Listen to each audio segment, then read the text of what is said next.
Catherine Bernardo, kitang-kita sa mata ang sakit na pinagdadaanan ngayon dahil sa paghiwalay nila ni Daniel Padilla. Sa isang naganap na interview na tanong si Catherine Bernardo kung ano para sa kanya ang ibig sabihin ng loyalty.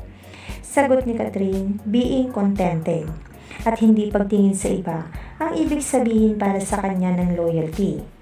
Kitang-kita sa mata ni Catherine na totoong may pinagdadaanan siya ngayon.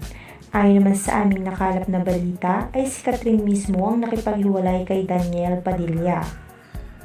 Bali-balita rin na totoong nalink nga si Daniel kay Andrea Brillantes.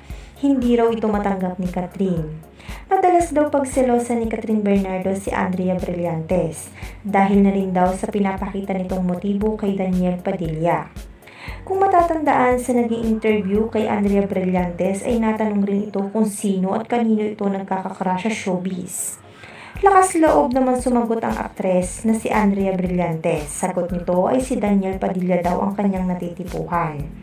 Dito na yung nagkaroon ang dahilan ang netizen na magkaroon ng idea na baka nga raw si Andrea Brillantes ang third party sa paghihiwalay ng Katniel ngayon.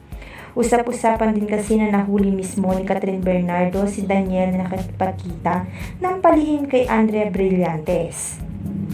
Komento naman ng ilang netizen na di mas hamak daw na mas maganda at bagay si Daniel para kay Catherine kesa kay Andrea.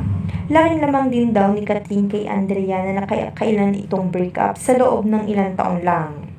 Siguro daw ay dahilan na ugali nito kaya iniwan ng lalaki si Andrea. Si Daniel naman ngayon ang tinatarget niya kaya kung totoo man daw na nahulog ang loob ni Andrea at ni Daniel ay sigurado rin daw na hindi sila magtatagal.